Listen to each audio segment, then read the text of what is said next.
right, new polling shows that President Biden's support among Democrats has dropped to the lowest point of his presidency. And today, he's facing a primary challenge, not from an outsider, but from a member of his own party sitting in Congress.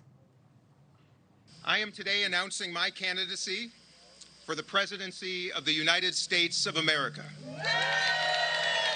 Democratic Minnesota Congressman Dean Phillips is 54 years old. He announced his candidacy in New Hampshire today. Congressman Phillips acknowledges his run is a long shot, but he's concerned, he says, about Biden's age and says it's time for a change. Time for the torch to be passed to a new generation of American leaders right here, all around the country and all around the world. A short time ago, I had the chance to ask the congressman why he thinks he is the right man for the job. Congressman, you're not a household name. Most people outside your district in Minnesota might be saying tonight, Dean Phillips who? So why are you running, and why do you think you have a real shot?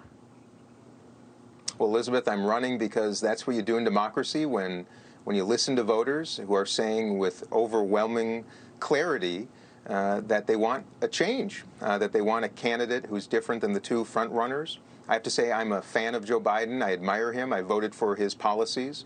But as I run around New Hampshire today and around the country, back home in Minnesota, I hear every single day people who have the same affection for him that want a different nominee. They want to move to the future. They do not like Donald Trump. That's why it's about 80%.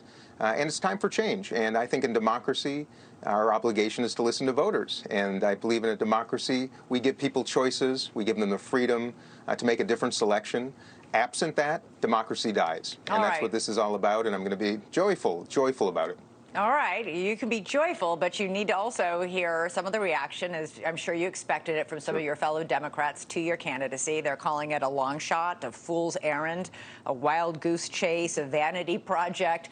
You've been saying for months that someone in the Democratic Party needs to challenge President Biden. You told Atlantic Magazine in an article out today, I just don't think President Biden will beat Donald Trump next November. Why not? Well, that's what voters are saying, and that's what the polls are saying. That's what the most prominent pundits in the country are saying, from James Carville to Dave Wasserman and others.